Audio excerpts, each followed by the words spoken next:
हाँ जी। तो कल हम पढ़ रहे थे रणथंभौर के हमीर के बारे में पढ़ रहे थे। पुराने वाला रिवीजन तो मैंने करवा दिया था आपको, हम हमीर वाला रिवीजन फटाफट कर लेते हैं ताकि वीडियो की साइज थोड़ी छोटी रहे, क्योंकि फिर आप कहने लग जाते हो सर लंबा वीडियो बना दिया, लंबा वीडियो बना दिया। आप शायद उसमें ये नहीं देख पाते कि वो जो भी वीडियो बनाया था उस वीडियो में शुरुआत के 20 मिनट तो रिवीजन करवाया हुआ है। तो वीडियो ले दे के 1 घंटे 15-20 मिनट का बचता है, उसमें भी बीच में 15 मिनट की कोई बातें होगी, आपको लगता है वो बातें आपको पसंद नहीं आती, तो या तो उसको आगे निकाल दिया करें या मैं बतानी बंद कर दूंगा, ताकि आपका वीडियो 1 घंटे का ही हो जाए। मैं चाहूंगा कि 1 घंटे का ही क्यों हो, मैं सीधे सीधे सीधे सीधे फैक्ट बता दूं आपको, ताकि वीडियो 35 मिनट के अंदर ही बना दूं। आप बता देना मुझे, जैसे पढ़ना हो वैसे मैं पढ़ा दूंगा, वरना मुझे नहीं लगता कि मैं किसी एक राजा को 2-2 टुकड़ों के अंदर पढ़ा के करूंगी। पृथ्वीराज चौहान के बारे में मुझे 2 वीडियो बनाने पड़ जाएं, तो आप जैसे कहेंगे वैसे कर लेंगे। लोकतंत्र है, जनता की इच्छा पर निर्भर है, सेवक हैं आपके, फीस लिए आपसे, आप कहोगे उतने का बना देंगे वीडियो, आप कहोगे 17-17 मिनट के वीडियो पढ़ा देंगे, और मैं 17 मिनट में भी पृथ्वीराज चौहान कंप्लीट करवाना जानता हूँ। तो मैं आपके पहले हमीर का फटाफट रिवीजन करवा देता हूँ। रणथंभौर के चौहानों के बारे में हम पढ़ रहे थे। तो गोविंदराज जो कि पृथ्वीराज चौहान का बेटा था, पहले तुर्कों की सहायता से अजमेर का राजा बनता है, पर उसके चाचा हरिराज ने उसको वहां से अपदस्थ कर दिया, और हरिराज कुतुबुद्दीन ऐबक पर अपने सेनापति चतरराज की सहायता से आक्रमण करता है, लेकिन हार जाता है चतरराज। फिर कुतुबुद्दीन ऐबक खुद अजमेर पर अटैक कर देता है। हरिराज को जब हार नजदीक लगी तो वो खुद अग्नि में प्रवेश कर जाता है। गोविंदराज यहाँ से रणथंभौर चला जाता है और वहां पर एक विशुद्ध नए स्वतंत्र चौहान राज्य की 1194 के अंदर वो स्थापना कर देता है। बीच में 2-3 राजा और बने, पर वो इतने इंपॉर्टेंट थे नहीं। हम डायरेक्ट हमीर पर आएंगे। 1282 के अंदर हमीर उसके पिता जैतर सिंह द्वारा अपने जीवन काल के अंदर ही उसे राजा बना दिया गया था। वाकई वो योग्य था, और उसने राजा बनने के बाद में अपनी दिग्विजय नीति अपनाई, और दिग्विजय नीति के तहत उसने चित्तौड़ के समर सिंह को, आबू के प्रताप सिंह को, भीमरस के अर्जुन को, मालवा के भोज को हरा दिया था। और इन सब के बाद उसने एक कोटि यज्ञ का आयोजन करवाया जिसके पुरोहित जी विश्वरूप थे।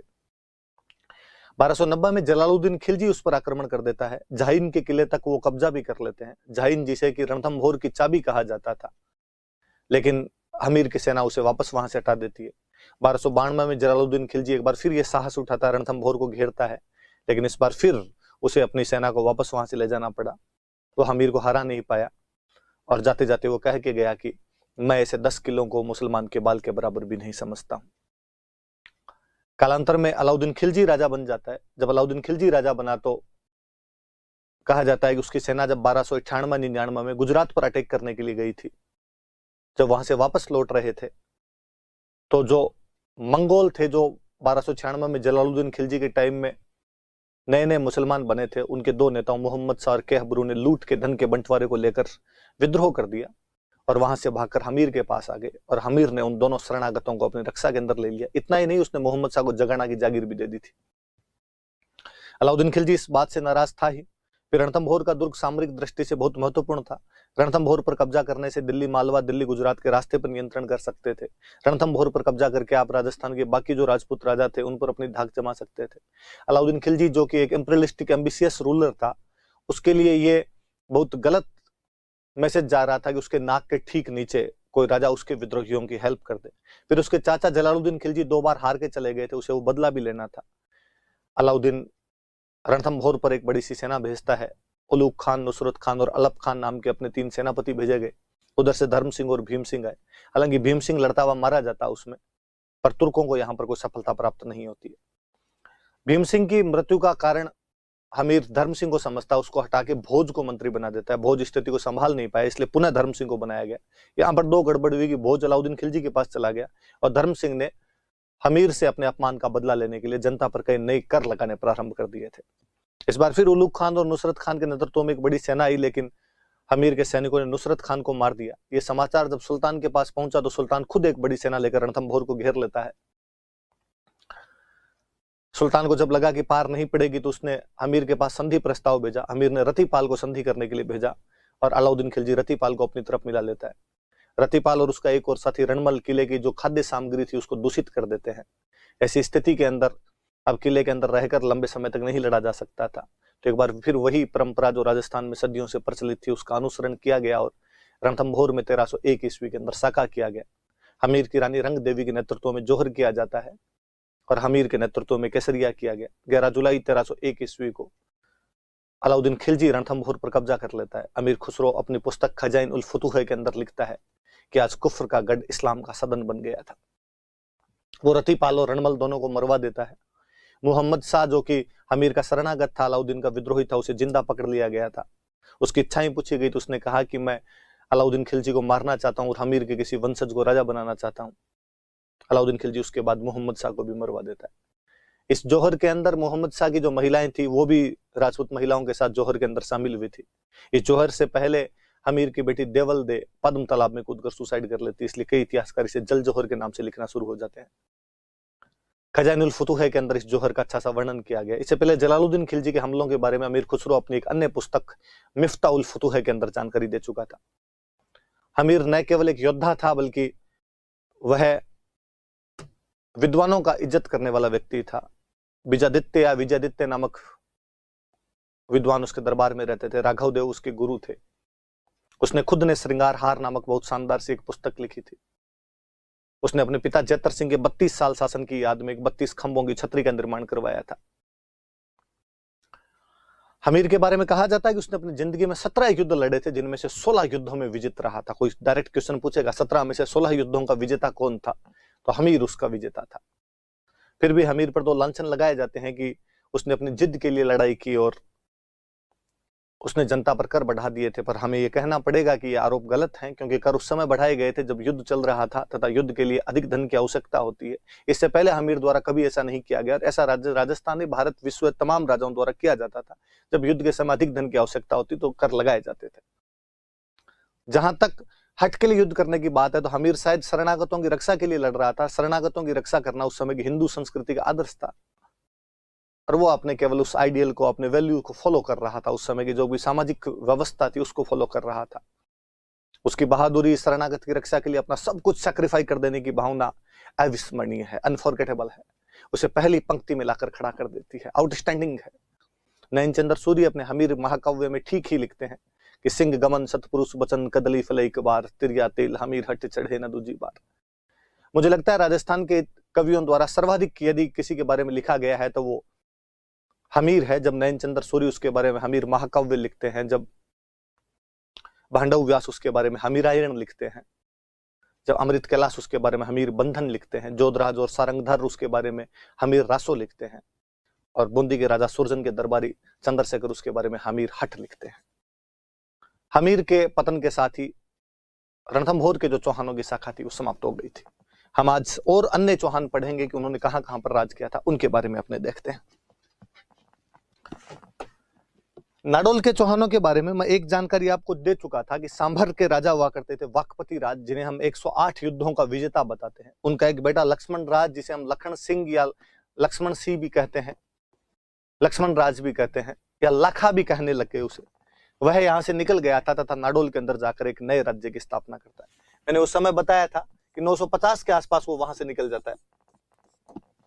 लक्ष्मण सिंह या लाखा था और उसने नाडोल के अंदर एक स्वतंत्र राज्य की स्थापना की थी। कई जगह इसका टाइम 960 लिखा हुआ मिल जाता है, तो यही रहा होगा कि कई साल उसको इस क्षेत्र पे कब्जा करने के अंदर लगे होंगे और 950 के आसपास आ गया होगा। कब्जा करते करते 10 साल लग गए होंगे उसको। ज्यादा याद रखने वाली बात नहीं अपने। इसने नाडोल के अंदर अपनी कुलदेवी आशापुरा माता का मंदिर बनवाया था। हम पढ़ते हैं कि विग्रहराज सेकंड जब गुजरात के चालुक्य राजा मूलराज को हरा देता है तो वह भरोंच के अंदर, या भरूंच या भड़ोंच जिसको हम कहते हैं, वहां पर आशापुरा माता का मंदिर बनवाता है। ठीक ऐसा ही आशापुरा का माता का मंदिर लक्ष्मण सिंह ने यहाँ पर नाडोल के अंदर बनवाया था। नाडोल में किला बनवाता है, आशापुरा माता का मंदिर बनवाता है, कई काम करवाए थे उसने। स्थापना के बारे में लिखा। आगे कई राजा और बनते हैं पर उनके बारे में कोई ज्यादा पढ़ने वाली बात नहीं। हम आगे पढ़ेंगे। एक राजा बना था अल्हण, और अल्हण का बेटा था कीर्तिपाल।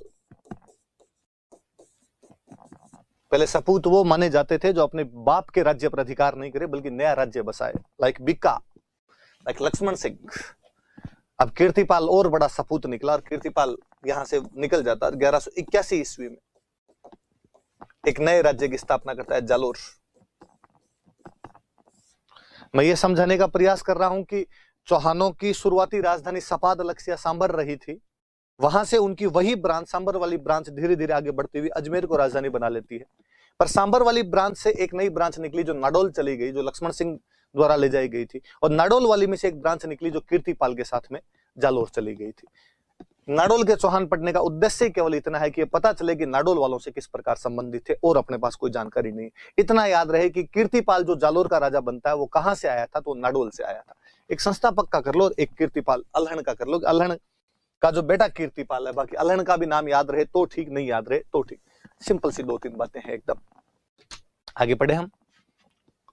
ये आशापुरा माता का मंदिर है जो नाडोल के अंदर बना हुआ है, हाथ जोड़ सकते हैं आप माता जी की।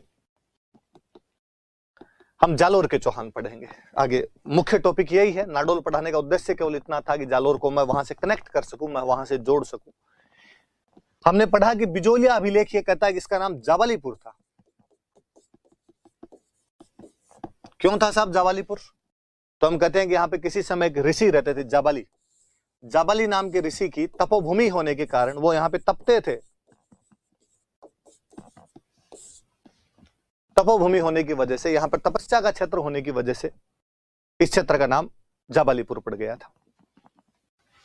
फिर जालोर कैसे पड़ा? तो हम कहते हैं यहाँ पे जाड़ के पेड़ ज्यादा थे। ये जाड़ प्लस लोर है। लोर का मतलब होता है सीमा, बाउंड्री। जाड़ एक पेड़ का नाम है। वह क्षेत्र जो जाड़ की सीमाओं से घिरा हुआ है, वह क्षेत्र जिसकी बाउंड्री पर जाल की सीमाएं है, उसका नाम धीरे धीरे जालोर पड़ गया। ये कान के अपने नीचे वाला ये होता है, इसको कहां बोलते हैं? लोड़ है, एकदम नीचे सीमा, बाउंड्री, एग्जैक्टली वही जालोर।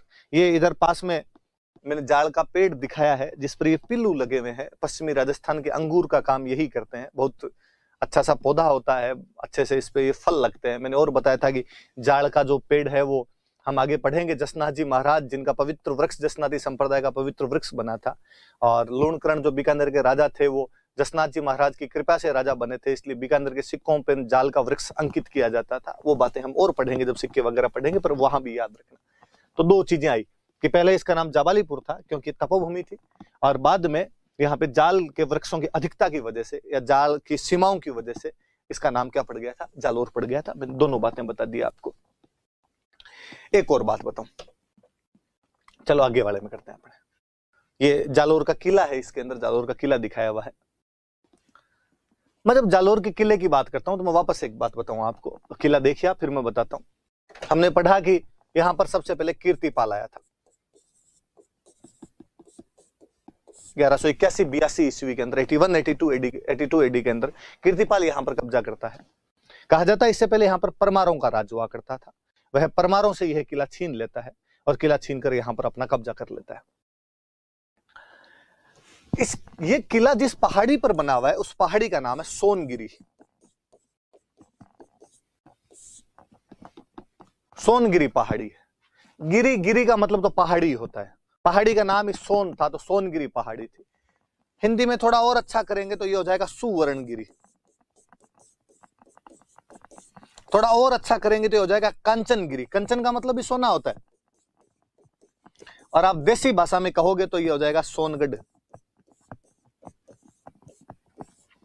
तो ये सोनगिरी पहाड़ी पर बना हुआ था, इसलिए सोनगिरी का किला, सुवर्णगिरी का किला, कंचनगिरी का किला या सोनगढ़ कह दिया जाता है। गढ़ या किला, एक किला मतलब फोर्ट। तो आप इस सोनगिरी फोर्ट बोलिए, सुवर्णगिरी फोर्ट बोलिए, कंचनगिरी फोर्ट बोलिए या सोनगढ़ कहिए, बातें तमाम एक ही है। तो कोई पूछे कि भाई हम किस किले को सुवर्णगिरी का किला कहते हैं, तो जालोर के किले को कहते हैं, क्योंकि उस पहाड़ी का नाम ही सोनगिरी पहाड़ी था। यहां से एक बात मुझे और याद आती है कि जैसलमेर का जो किला है उसको हम स्वर्णगिरी कहते हैं।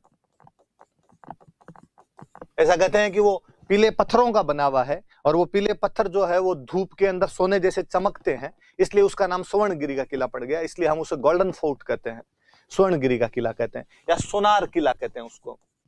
मैं जब जैसलमेर पढ़ाऊंगा तब मैं और बताऊंगा कि भारत के मूर्धन्य फिल्मकार सत्यजीत रे ने इस पर बहुत अच्छी मूवी बनाई है सोनार किला के नाम से। सत्यजीत रे जिनको की ऑस्कर मिला हुआ है, लाइफ टाइम अचीवमेंट का ऑस्कर मिला था, उन सत्यजीत रे ने अपने जैसलमेर के किले पर सोनार किला नाम की मूवी बनाई थी। तो ये स्वर्णगिरी का किला कहते हैं, सोनार किला ऐसा हम जैसलमेर के लिए कहते हैं।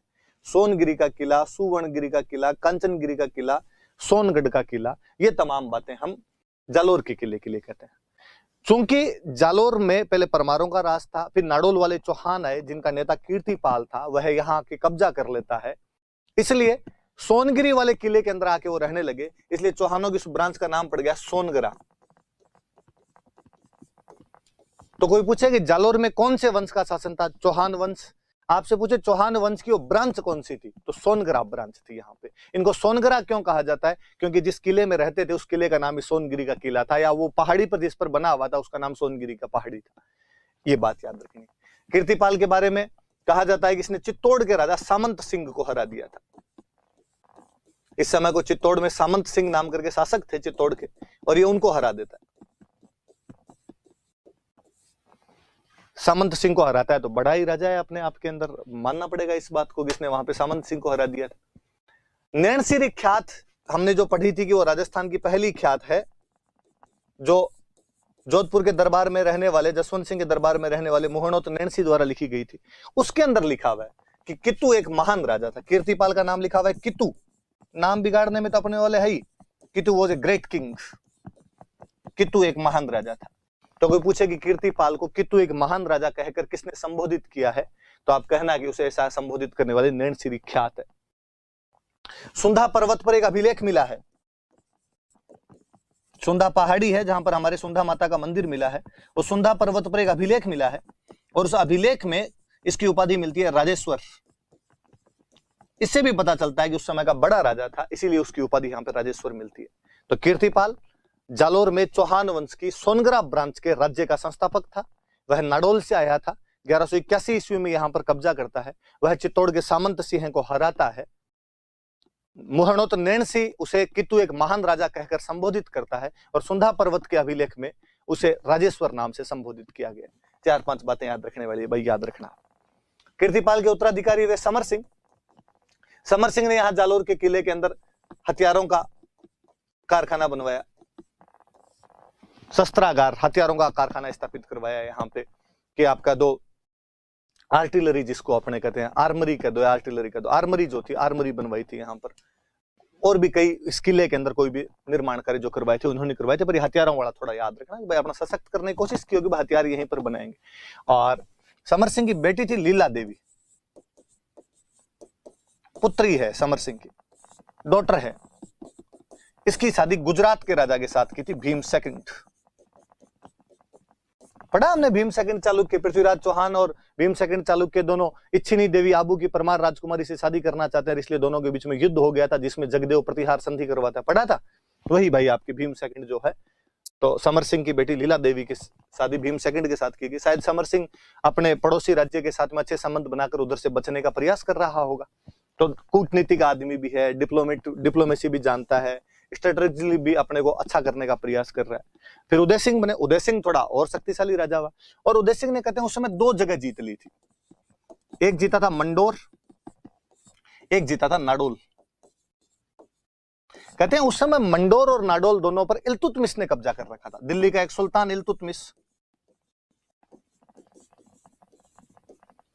उसने इन दोनों जगह पर कब्जा कर रखा था, मंडोर पे और नाडोल पे। और ये इल्तुतमिश की जो भी उनके यहाँ पे सेनापति रुके हुए थे उन दोनों को यहाँ से भगा देता है और मंडोर और नाडोल पर अधिकार कर लेता है। मुझे बड़ा जोरदार लगता है कि यार इल्तुतमिश को भूताला के युद्ध में जतर सिंह ने हराकर भगा दिया था। कालांतर में रणथंभौर वाले भी इल्तुतमिश को यहाँ पर हरा देते हैं। कालांतर में जालोर का उदय सिंह मंडोर और नाडोल के अंदर इल्तुतमिश की सेनाओं को हरा देता है। पर हमारा इतिहास इनमें से किसी को नहीं जानता है। इंडियन हिस्ट्री में जहां इल्तुतमिश पढ़ते हैं वहां पर कोई नहीं लिखता कि इसको कई जगह से जूते हाथ में लेकर भागना पड़ गया था। वहां पर इल्तुतमिश की तमाम विजयों के बारे में लिखा जाता है, उसकी पराजय पढ़ाई नहीं जाती है। इसलिए राजस्थान का इतिहास अपने आप अंधकार के अंदर रह जाता है। वरना कोई बताए कि इन तुर्क सुल्तानों को जब दिल्ली सल्तनत प्रारंभ हुई थी तब राजस्थान का चलता फिरता राजा हरा के वापस भगा दिया करता था। तो उदय सिंह का याद रखें। उदय सिंह शक्तिशाली हुआ। उधर पास में शक्तिशाली राजा गुजरात में कोई राजा था लवण प्रसाद। इसने उस लवण प्रसाद को भी हराया था कि लूण जी इधर आओ मेरे साइड में, आप गुजरात का राजा है। तो उदय सिंह ने इल्तुतमिश की सेनाओं को मंडोर और नाडोल के अंदर हराया और गुजरात के राजा लवण प्रसाद को हराया। इधर वाला पूरा देख लीजिए वापस। कीर्तिपाल आपके नाडोल के चौहान राजा आल्हण का बेटा था, जो 1181 में जालोर में एक स्वतंत्र चौहान राज्य की स्थापना करता है। इससे पहले जालोर परमारों के पास में हुआ करता था। सोनगिरी पहाड़ी पर किला बना हुआ था। जब वो लोग सोनगिरी पहाड़ी पर आकर रहने लगे तो चौहानों की सोनगरा ब्रांच हुई। उस किले को हम सोनगिरी का किला, सुवर्णगिरी का किला, कंचनगिरी फोर्ट या सोनगढ़ का किला कहते हैं। हम जैसलमेर के किले को स्वर्णगिरी का किला या सोनार किला भी कहते हैं। इस सोनार किला नाम से या सोनारगढ़ नाम से सत्यजीत रे ने जैसलमेर के किले पर मूवी भी बनाई थी। कीर्तिपाल चित्तौड़ के सामंत सिंह को हरा देता है। नैनसिरी ख्यात उसे कितु एक महान राजा कहकर एड्रेस करती है। सुंधा हिल का जो इंस्क्रिप्शन है वो कीर्तिपाल को राजेश्वर कहता है, जो शायद उसकी उपलब्धियों का सही बखान है। इसके उत्तराधिकारी समर सिंह ने जालोर के किले में शस्त्रागार का निर्माण करवाया, आर्मरी बनवाई थी और अपनी बेटी लीला देवी की शादी गुजरात के चालुक्य राजा भीम सेकंड के साथ की थी। उदय सिंह मंडोर और नाडोल में इल्तुतमिश को हराकर भगा देता है और गुजरात के राजा लवण प्रसाद को हराता है। हम आगे बढ़े। एक चाचिक देव नाम का राजा बना। इस समय दिल्ली के अंदर इसका जो शासन काल था, इसके अंतर्गत दिल्ली के 2 सुल्तान आए। एक सुल्तान था नासिरुद्दीन महमूद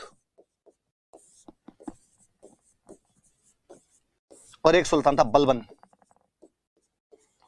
आप मिडिवल पढ़ोगे तो नरेंद्र सर आपको बलबन पढ़ाएंगे और मैं इस बात की गारंटी देता हूं कि उसके बाद आप कम से कम बलबन को तो जिंदगी में कभी नहीं भूलोगे। और बलबन का खूब अच्छा सा वर्णन करते हैं। तो नासिरुद्दीन महमूद और बलबन इसके समकालीन थे, पर इन दोनों ने ही इतनी हिम्मत नहीं थी कि वो जालोर पर अटैक कर सके। हालांकि हम कह सकते हैं कि यार ये कोई सवाल थोड़ी हुआ कि 2 शासक उसके खिलाफ थे और उन दोनों ने अटैक नहीं किया। अटैक होता है तब तो हिस्ट्री में क्वेश्चन बनता है, जब हुआ ही नहीं तो किस बात का क्वेश्चन बने। पर आरपीएससी ने पिछले साल ही किसी एग्जाम के अंदर पूछा था कि जालोर में उस समय कौन राजा था जब नासिरुद्दीन महमूद और बलबन उस पर आक्रमण करने की हिम्मत नहीं जुटा पाए थे। तो याद रखना भाई, चाचिक देव नाम का राजा था जिसके समय की घटनाएं वहां पर हुई थी। इतनी बात याद रखनी। फिर सामंत सिंह राजा बना। ये जालोर में एक सामंत सिंह और बना है। आप ये मत समझिए कि कीर्तिपाल ने सामंत सिंह को हराया था, वो चित्तौड़ का राजा, वो अलग व्यक्ति है।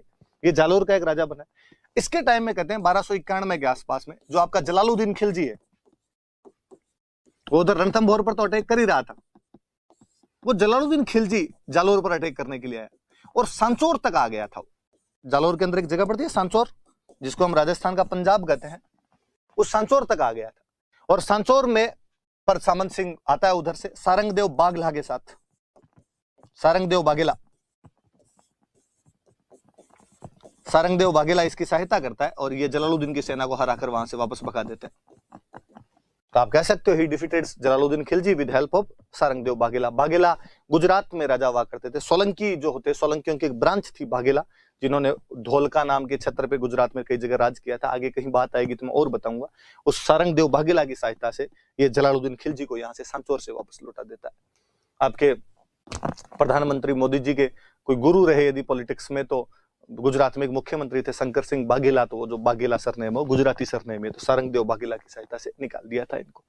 शुरुआत वाले 4-5 राजा है। थोड़ी थोड़ी बातें याद करनी है। इन दिनों में क्वेश्चन पूछे जाने लगे। आजकल हिस्ट्री का थोड़ा ट्रेंड चेंज किया आरपीसी ने। पहले आरपीसी केवल बड़े बड़े राजाओं पे फोकस किया करती थी। प्रताप, चंद्रसेन, पृथ्वीराज, कुंभा, सांगा, राज सिंह, मालदेव, चंद्रसेन, इनके बारे में क्वेश्चन पूछती।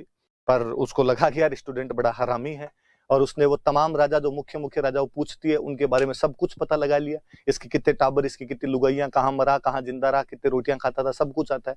तो आरपीसी उन राजाओं की तरफ क्वेश्चन पूछने का प्रयास करते हैं जिन राजाओं के बारे में आप कम पढ़ते हैं या जिनके बारे में किताबों में कम जानकारी है। तो आप थोड़ा सा ध्यान रखना है। मैंने 4-5 जानकारियां बता दी। ये है वाकई जालोर के अंदर पढ़ने वाला राजा जो है वो अभी आएगा, जिसके बारे में हम पढ़ेंगे, कान्हड़देव सोनगरा। अब चूंकि चौहानों की सोनगरा ब्रांच थी तो इनके सबके नाम के आगे सोनगरा लगता है, तो कान्हड़देव सोनगरा था। इसके और अलाउद्दीन खिलजी के बीच में संघर्ष होता है। जलालुद्दीन खिलजी का संघर्ष सामंत सिंह के साथ होता है, पर उसे सांचौर से वापस भागना पड़ा। सामंत सिंह सारंगदेव बाघेला की सहायता से भगा देता है। पर अब की बार मामला गड़बड़ाया। क्यों गड़बड़ा? इनके बीच में ऐसा संघर्ष क्यों होता है? उसकी कई कहानियां हैं। क्या क्या बातें हो सकती है देखो। तो मैं यदि कहूं कि कान्हड़देव वर्सेज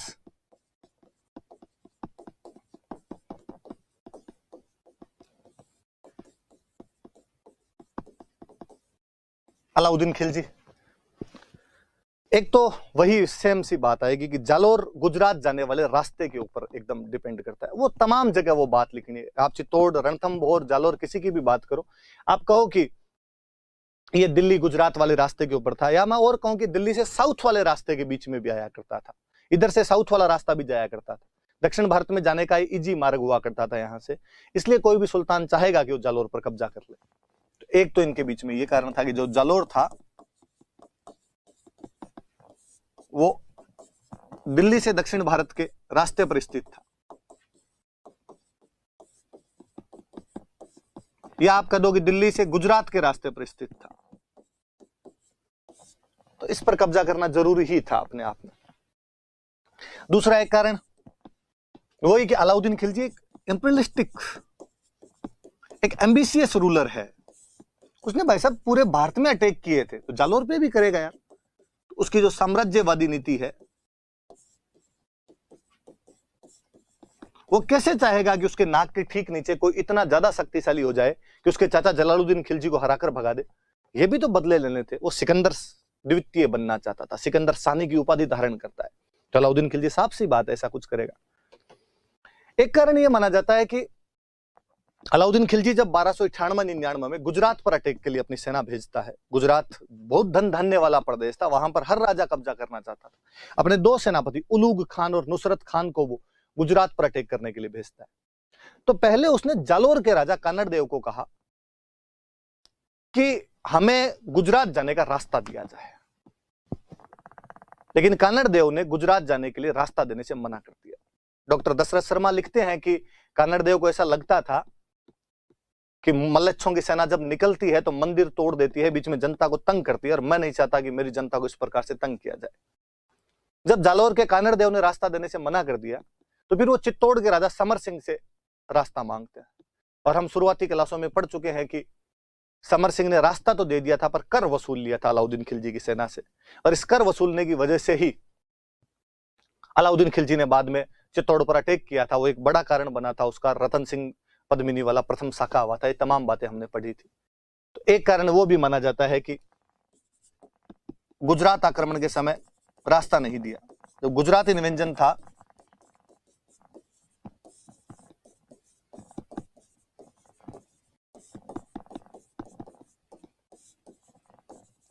कि गुजरात आक्रमण के समय कानड़ देव सोनगरा जो था वो उन्हें रास्ता नहीं देता है। किसकी सेना को? तो अलाउद्दीन खिलजी की सेना को उसने रास्ता नहीं दिया था।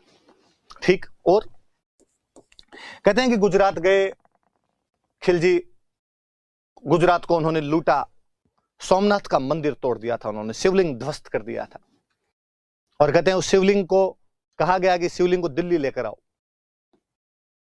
और इसके जो शिवलिंग के टुकड़े टुकड़े करके कसाईयों के अंदर बांट दिया जाएगा, ताकि धार्मिक भावनाओं को थोड़ा और उफाना जा सके और थोड़े जो मुस्लिमों में कट्टरपंथी लोग होते हैं उनको राजी किया जा सके कि देखो हमने एक हिंदुओं का मंदिर तोड़ा, आप हमारा सपोर्ट कीजिए इस सुल्तान का। और मंदिर तोड़ा ही नहीं है, उनके शिवलिंग को हमने कसाईयों को बांटने के लिए दे दिया। अब कसाई इसके बाट बनाएंगे, ये जो पत्थर है शिवलिंग का इसके, और इससे मीट तोलेंगे, मांस तोलेंगे। जो हाथ मांस के लगता है वही हाथ अब इनके शिवलिंग के लगेगा। अपवित्र कर देंगे पूरा इसको।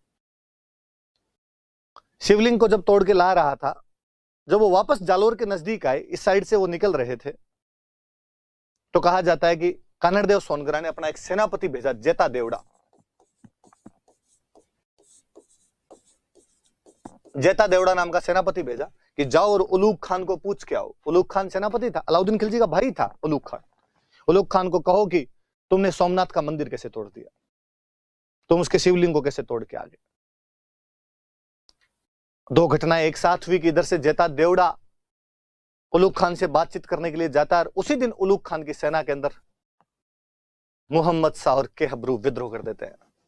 वो दो बहादुर मंगोल सेनानायक लूट के धन का बराबर बंटवारा न होने की वजह से बगावत कर देते हैं। जेता देवड़ा को जैसे पता चला कि इधर उलूग खान पे मंगोलों की बगावत हो रखी है, उसने उसी समय उलूग खान पर हमला किया और उलूग खान से उस सोमनाथ के मंदिर के शिवलिंग के टुकड़ों को छीन लिया था। कहते हैं कानड़ देव सोनगरा ने जालोर के 5 भिन्न भिन्न स्थानों पर सोमनाथ मंदिर के शिवलिंग के टुकड़ों को स्थापित करवा के 5 नए शिव मंदिर बनवाए थे। उलूग खान दोनों तरफ से लज्जित महसूस करता है कि मंगोल उसके हाथ से भागकर रणथंभौर के हमीर के पास चले जाते हैं, और वो सोमनाथ के मंदिर के जो टुकड़े थे, लूट का जो धन था, वो भी जेता देवड़ा लूट कर जालोर ले जाता है। एक ये कारण भी था कि गुजरात से लौटती हुई सेना से शिवलिंग के टुकड़े छीन लिए थे। इस वजह से भी इनके बीच में युद्ध होना ही था।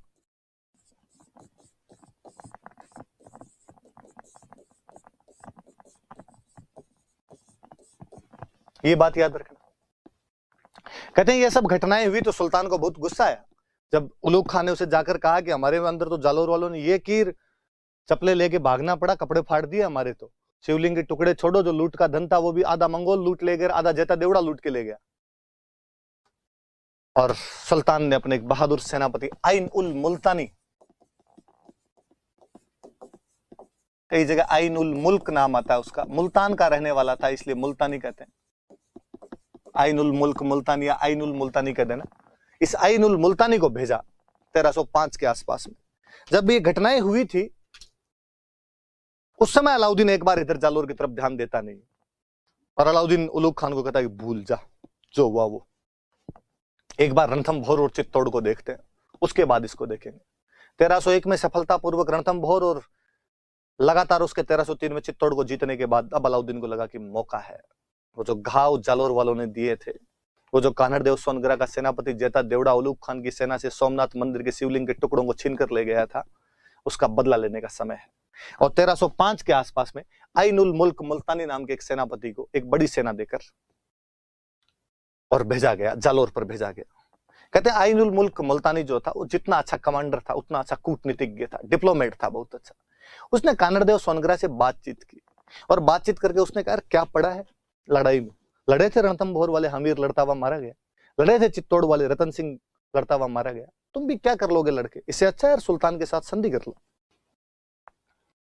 और कई भिन्न भिन्न स्रोतों के अंदर ऐसा कहा जाता है कि वह कान्हड़देव सोनगरा को समझा बुझा कर यहां से दिल्ली ले गया और वहां जाके अलाउद्दीन खिलजी के साथ में कान्हड़देव सोनगरा संधि कर लेता है। कहते हैं एक दिन अलाउद्दीन वहां उसके दरबार में कान्हड़देव सोनगरा भी बैठने लग गया। एक दिन भरे दरबार में अलाउद्दीन खिलजी ने कहा कि हिंदुस्तान में ऐसा कोई भी हिंदू राजा नहीं है जो मेरी सेना का मुकाबला कर सके, तमाम राजाओं को मैंने जुत्ती के तले रौंद कर रख दिया है। कान्हड़देव सोनगरा का राजस्थान का खून खोला और कान्हड़देव सोनगरा ने कहा कि सुल्तान यदि ये बात है तो मैं जालोर जाता हूं, तुम जालोर आ जाओ, हम दो दो हाथ करने के लिए तैयार हैं। फरिश्ता अपनी पुस्तक तारीख फरिश्ता के अंदर यह जानकारी देता है कि कान्हड़देव ने अलाउद्दीन की उस चुनौती को स्वीकार किया और इसकी वजह से युद्ध हुआ था। एक कारण यह भी बताया जाता है कि सुल्तान की हिंदुओं को चुनौती जो दी गई थी, अलाउद्दीन की हिंदू राजाओं को चुनौती, चैलेंज किया गया कि है कोई, और कान्हड़देव ने उस चुनौती को स्वीकार किया और उसने कहा है मैं चलूंगा आपके साथ, चिंता करने की आवश्यकता नहीं। मोहनोत नैणसी इसकी थोड़ी अलग सी जानकारी देते हैं। मोहनोत नैणसी कहते हैं कि उस दरबार में कान्हड़देव की जगह उसका बेटा वीरमदेव सोनगरा गया था और वीरमदेव सोनगरा वहां अलाउद्दीन खिलजी के दरबार में जाता है, उस दरबार के अंदर रहता है। कई इतिहासकार कहते हैं दोनों बाप बेटे गए थे, पर ऐसी कोई घटना हुई होगी तभी ऐसी कोई बातें चली होगी कि भाई कान्हड़देव और वीरमदेव दोनों चले गए थे उस दरबार के अंदर।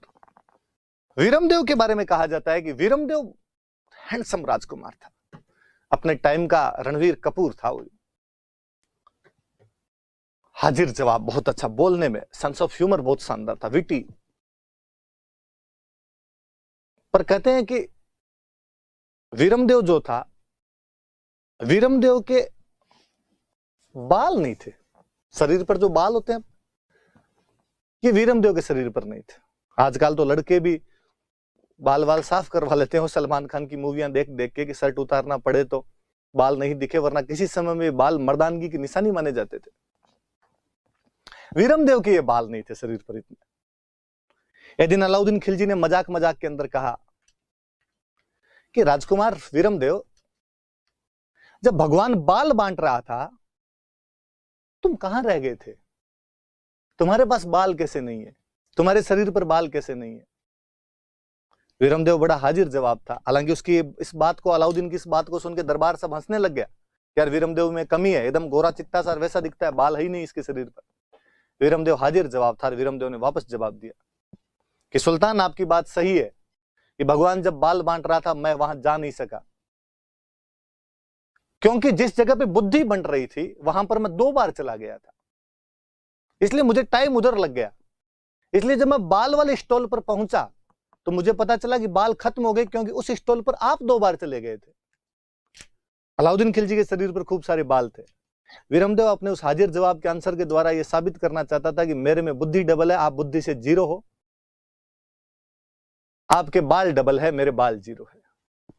हालांकि एक प्रकार से सुल्तान की बेइज्जती थी, पर सुल्तान को यह आंसर पसंद आया और सुल्तान ने कहा यार लड़का यूं रिप्लाई करना शानदार जानता है। ये बात बाकी दरबारियों ने भी सुनी, बाकी दरबारियों ने भी बाहर आके बात की कि यार क्या बोलता है यार, शानदार, कितना सुंदर है, योद्धा है, बहादुर है, युवा है, ज्ञानी है, हाजिर जवाबी है, तमाम विशेषताएं एक व्यक्ति के अंदर। भगवान ने अलग से मांड के भेजा इस राजकुमार को। कहा जाता है कि खबरें धीरे धीरे अलाउद्दीन खिलजी की एक राजकुमारी फिरोजा तक पहुंची।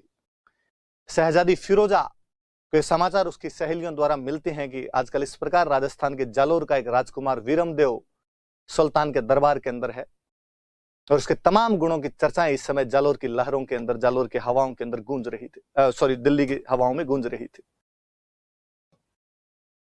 संयोग से एक दिन वीरमदेव सुबह सुबह जिम जाके वापस आ रहा था, कसरत वसरत करके वापस आ रहा था, टी शर्ट विशर्ट हाथ के अंदर ही ले रखा था। उस गठीले बदन के नौजवान को फिरोजा अपनी सहेलियों के साथ में अपने महल के अंदर से देखती है। Love at first sight. Firoza पहली नजर में उसको अपना दिल दे बैठती है। और अब फिरोजा ने कहा कि शादी करूं तो केवल वीरमदेव से करूं, इसके अलावा किसी से शादी नहीं करूं। सुल्तान अलाउद्दीन खिलजी को जब इस बात का पता चला कि उसकी बेटी फिरोजा वीरमदेव से विवाह करना चाहती है, उसने मना किया। लाहौल विल्ला कुवत, गुस्ताख लड़की, वो गैर मजहब के लोग हैं, काफिर हैं, काफिरों के साथ हम रिश्ता कैसे जोड़ सकते हैं। कहा जाता है कि फिरोजा की मम्मी नहीं थी, उसकी मम्मी की पहले डेथ हो गई थी। फिरोजा रोई और फिरोजा ने कहा कि अब्बा आप मेरी शादी मेरे प्रेमी से या जिससे मैं प्यार करती हूं नहीं करना चाहते। यदि मेरी मम्मी आज जिंदा होती तो शादी करवा देती, मैं बिना मां की बेटी हूं ना, इसलिए आप अत्याचार करते हो। पिता का हृदय द्रवित हुआ और पिता ने कहा कि यदि तुम्हारी यही इच्छा है तो मैं स्वयं कानड़देव वीरमदेव के पास तुम्हारा रिश्ता लेकर जाऊंगा।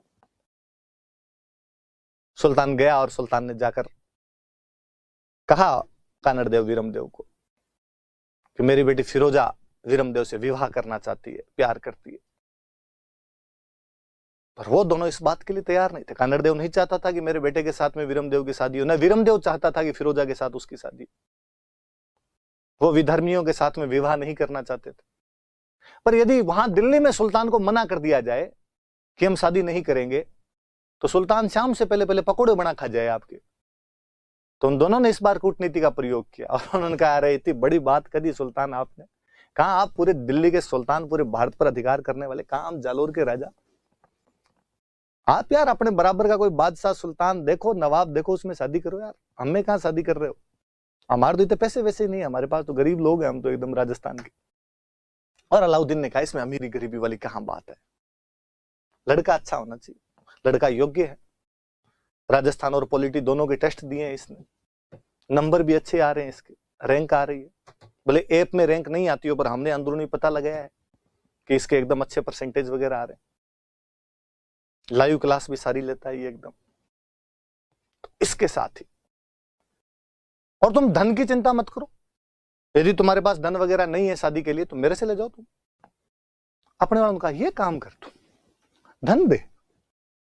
और कहते हैं वहां से कानड़देव वीरमदेव वहां से धन लेकर आए और आके पहले तो जालोर के किले को ऊंचा ऊंचा करवाया। या तो हम पढ़ते हैं कि कल्ला रायमोलो अकबर से लेकर आता है, सिवाना के किले की मरम्मत करवा देता है। इस बार यही काम कानड़देव सोनगरा और वीरमदेव सोनगरा कर रहे हैं। अलाउद्दीन खिलजी से धन लाकर जालोर के किले का पुनर्निर्माण, मरम्मत करवा रहे हैं, रिकंस्ट्रक्शन करवा रहे हैं। अपनी पूरी तैयारियां करने के बाद में यहां से कानड़देव और वीरमदेव ने अलाउद्दीन के पास समाचार भेजा कि हम तो ब्याह आज करें न कल करें, तेरे जो जी में है ना वो कर लेना। कहते हैं अलाउद्दीन इस वजह से भी कुपित था कि उन्होंने उसकी बेटी का रिश्ता ठुकरा दिया था। ये बात भी याद रखना, फिरोजा वाली भी।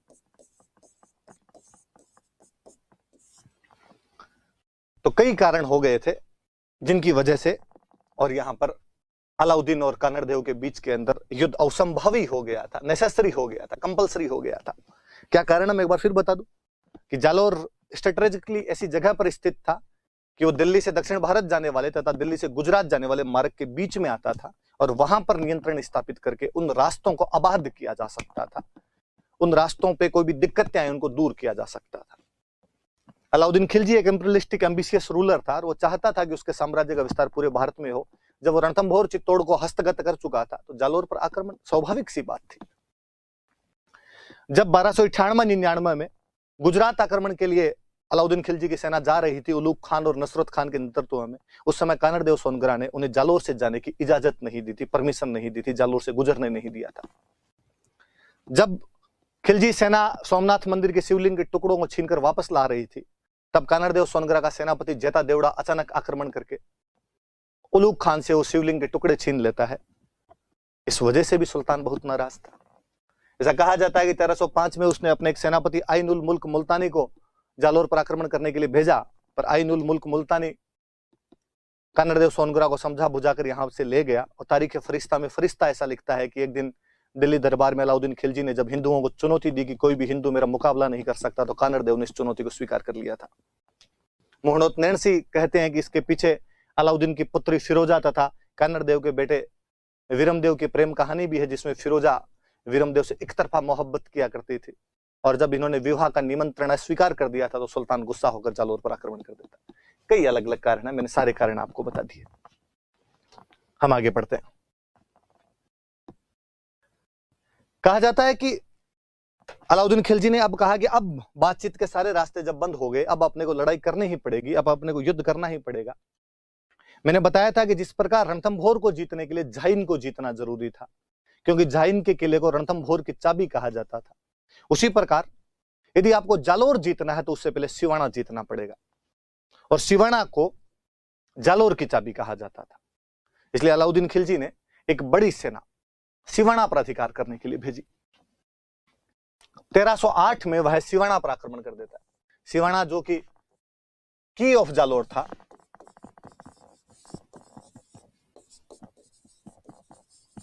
जो कि जालोर की कुंजी या जालोर की चाबी था, उस समय सिवाना पर कानड़देव सोनगरा के दो भतीजे सातल और सोम, सातल देव सोनगरा और सोमदेव सोनगरा नियंत्रण कर रहे थे। कानड़देव ने अपने दो भतीजों की ड्यूटी वहां पर लगा रखी थी, सातल देव सोनगरा और सोमदेव सोनगरा की, तुम सिवाना संभालो। वो सिवाना संभालने में लगे हुए थे। याद रहे थोड़ा सा कि सातल देव का नाम अपनी कई किताबें शीतल देव लिख देती है, नहीं भाई, इसका नाम सातल देव था। भयंकर लंबा चौड़ा डील का डाकी टाइप का आदमी था, 7 फीट के आसपास में हाइट थी, कोई 1.5 क्विंटल वजन था। कहते हैं कि इसको मरने के बाद में जब इसकी लाश लेके आए थे तो तुर्क सैनिकों को इसकी लाश पड़ी से डर लगा था कि यार ऐसे भी आदमी होते हैं क्या, रंगड़ डील का डाकी है भयंकर वाला ये आदमी। तो मुझे लगता है उस आदमी का नाम शीतल लिखना उस आदमी का भेद अपमान है, ऐसे नहीं किया जाना चाहिए। या तो एक बॉलीवुड की मूवी है चुप चुप के, जिस मूवी में कोई कहता है कि बस शीतल से कौन लड़ेगा, और राजपाल यादव तैयार हो जाता है कि शीतल से मैं लड़ूंगा, शीतल से मैं लड़ूंगा, और फिर शीतल उसी प्रकार सातल देव के रूप में आता है, और राजपाल यादव कहता है कि यार लड़कियों के नाम रख रख के तुम कंफ्यूज मत किया करो। तो सातल देव और सोमदेव सोनगरा वहां पर किले का नियंत्रण संभाल रहे। तुर्क खिलजी सेना जो थी वो चारों तरफ से आकर घेर लेती है सिवाना को, लेकिन सातल देव और सोमदेव उतनी बहादुरी के साथ किले के अंदर से अपनी पूरी तैयारियों के साथ में खिलजी सेना का मुकाबला करते हैं। इवन खिलजी सेना के एक सेनापति नाहर खान को मार दिया जाता है। नाहर खान इसी आक्रमण के अंदर लड़ता हुआ मारा गया था, सिवाना वाले आक्रमण के अंदर। नाहर खान की मृत्यु के जब समाचार सुने तो अलाउद्दीन खिलजी खुद एक बहुत बड़ी सेना लेकर आया।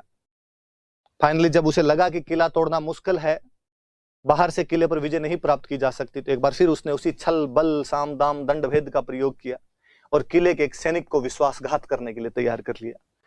एक बहेल सैनिक था, बहेल कास्ट होती है, उस बहेल जाति का एक सैनिक था, उसको अपनी तरफ मिला लिया। एक बार फिर वही इतिहास दोहराया गया जैसा कि रणथंभौर में किया गया था, और किले का जो पानी था उसको दूषित कर दिया गया, गो रक्त मिला दिया गया उस बहेल सैनिक की सहायता से। उसे लोभ लालच दिए गए कि हम तेरे को राजा बना देंगे, पैसे टक्के दिए गए, वो इसके लिए तैयार हो गया। जब किले का पानी दूषित हो गया तो और कोई तरीका नहीं बचा, तो अब सातल देव और सोमदेव यहां पर साका करते हैं। ये सिवाना का पहला साका था।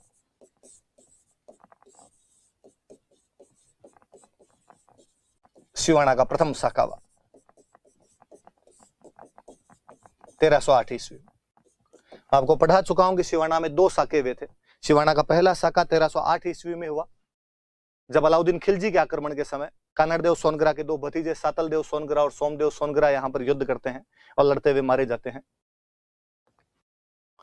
मैंने और बताया था कि 1589 के अंदर कल्ला राय मलोट अकबर की सेना के खिलाफ लड़ता हुआ मारा गया था, जो कि सिवाना का दूसरा साका था। तो अपने सिवाना में 2 साके हुए थे भाई। पहला ये चौहानों वाला साका, दूसरा वो राठौड़ों का साका था, कल्ला मुल्क का साका था। अलाउद्दीन खिलजी यहाँ पर कब्जा करता है, कब्जा करके सिवाना का नाम बदल देता है और सिवाना का नाम बदल कर देता है खेराबाद। अपने एक सेनापति को यहाँ का प्रशासक बना देता है, कमालुद्दीन गुर्ग। उसका मुख्य गुर्गा रहा होगा कमालुद्दीन। उसने कहा कमाल के गुर्ग, तुम यह सिवाना को संभालो। तो कमालुद्दीन गुर्ग को यहाँ का प्रशासक बनाया और सुल्तान उसके बाद वापस लौट जाता है। एक बार उसने कहा सिवाना वाला तो अपने अंडर में लो। इतना थोड़ा सा याद रखना, आप ये सारी बातें याद रखना कि अलाउद्दीन खिलजी ने सिवाना पर आक्रमण किया 1308 में, क्योंकि जालोर जीतने के लिए सिवाना जीतना जरूरी था। सातलदेव सोनग्रा और सोमदेव सोनग्रा जो कानरदेव के भतीजे हैं, वो जालोर के सिवाना की रक्षा करते हैं। सुल्तान का सेनापति नाहर खान इसमें मारा जाता है। सुल्तान खुद आता है। बहल सैनी के विश्वासघात की वजह से किले के गेट खोलने पड़ते हैं। 1308 में सिवाना का पहला साका हुआ। सुल्तान यहाँ कब्जा करके इसका नाम खेराबाद कर देता है और अपने एक बंदे कमालुद्दीन गुर्ग को यहाँ की व्यवस्था सौंप देता है। यहाँ एक चीज और लिखी है, मालकाना का युद्ध। इस पेज पे जगह नहीं बच रही, मैं अगले पेज पे पढ़ा दूं आपको। मालकाना के युद्ध की बात करते हैं।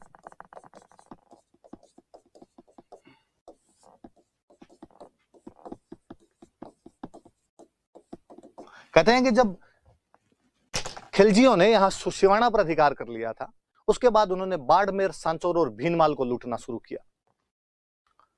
उन्होंने सांचौर के अंदर भगवान महावीर का मंदिर तोड़ दिया और भीनमाल, जो कि विद्या, प्राचीन कालीन विद्या का बहुत महत्वपूर्ण केंद्र था, उसको उजाड़ कर रख दिया था उन्होंने।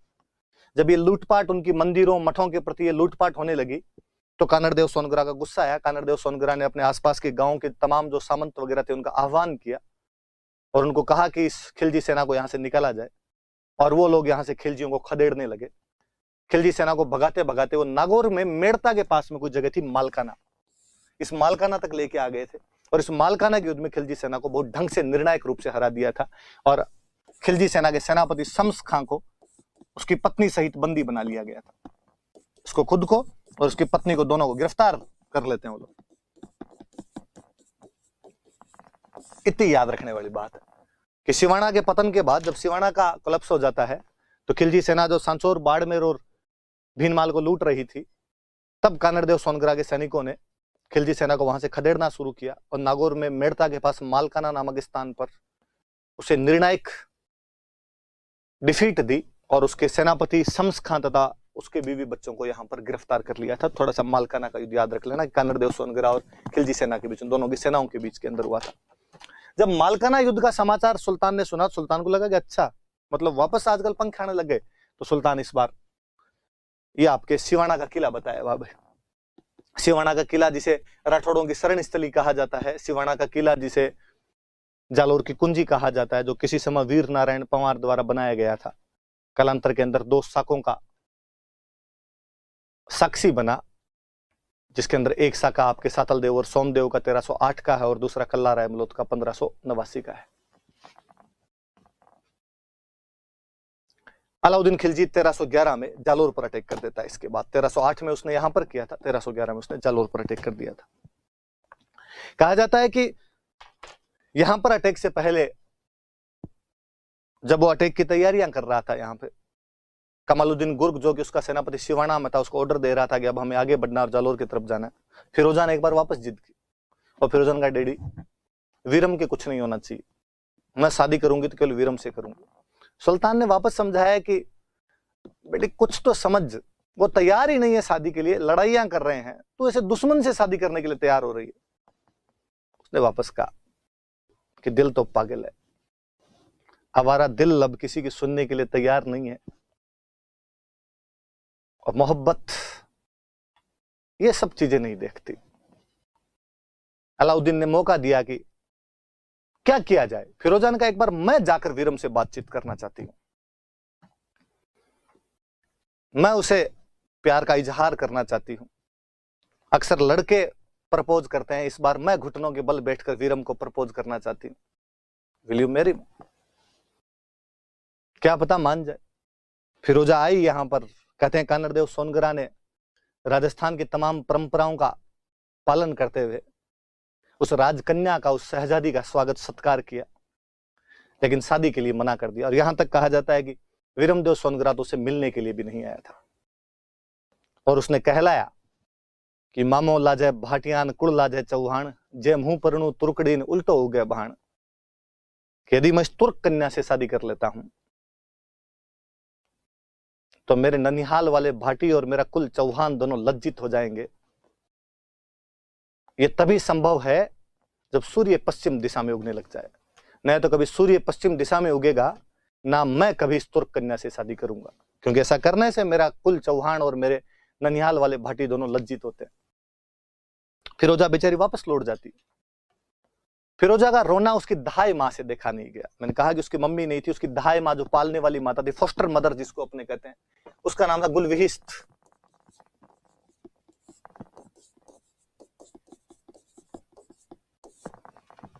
कहते हैं गुलविहिस्त ने सुल्तान को कहा कि एक बार मैं जाकर बातचीत करना चाहती हूं। सुल्तान ने एक बार फिर मौका दिया, गुलविहिस्त यहां पर आई, पर जालोर वालों ने वही टक्का सा जवाब दिया। मारवाड़ी में कहते चिट्टो चिट्टो ना दियो, नहीं ये नहीं कर सकते हम। लौट जाती है वहां से, गुलविहिस्त वापस चली जाती है। अब सुल्तान के पास में तमाम जो चीजें थी वो चुक गई थी। अब लड़ाई ही होनी थी और कोई तरीका ही नहीं बचा था। उसने कमालुद्दीन गुर्ग को ऑर्डर दिया, कमालुद्दीन तुम आगे बढ़ो, इधर से मैं आ रहा हूं, चिंता मत करो। तो 1311 के अंदर वो यहां पर अटैक कर देते हैं। अलाउद्दीन खिलजी का जो सेनापति था वो कमालुद्दीन गुर्ग है, वही जिसे पहले सिवाना दिया गया था।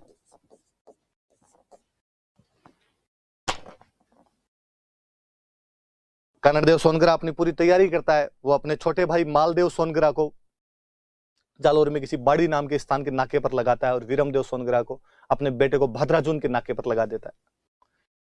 लेकिन कमालुद्दीन धीरे धीरे आगे बढ़ता हुआ, बेहद धीरे से वह तुर्क कमांडर धीरे धीरे आगे बढ़ता है, जालोर के नजदीक पहुंच जाता है। तो कान्हड़देव अपनी पूरी शक्ति को अब जालोर के किले में केंद्रित करना चाहता है। अपने भाई भतीजे जो भी बाहर थे, बेटा बाहर था, उन सबको जालोर के किले के अंदर बुला के अब निश्चय किया गया तो किले के अंदर बैठ के ही आक्रमण का सामना किया जाएगा। किला इतना मजबूत था कि दुश्मन जल्दी से अंदर घुस भी नहीं सकता है। वाकई सुल्तान की सेना कई दिनों तक बाहर पड़ी रही, किला फतेह नहीं कर पा रही थी। एक बार फिर से वही इतिहास दोहराया गया। इस बार फिर किसी व्यक्ति ने एक विश्वासघात किया। एक व्यक्ति जो उनके चक्कर में आ गया था, उसका नाम था बिक्का दहिया। दहिया जाति का सरदार था, बिक्का नाम था उसका। वो बिट्रायल करता है।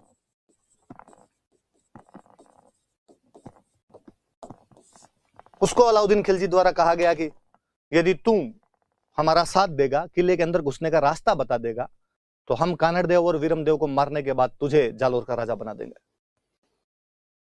और ये एडवांस टोकन मनी पकड़, जितने रुपए चाहिए उतने।